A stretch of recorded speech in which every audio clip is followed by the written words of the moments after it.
Come back!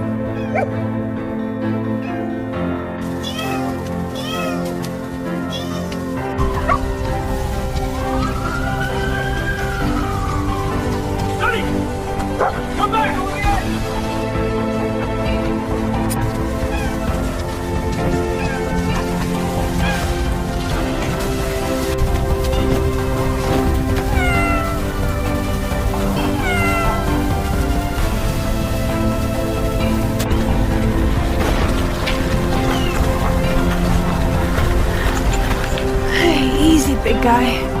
You got him out, didn't you? Good boy. And you too, little one.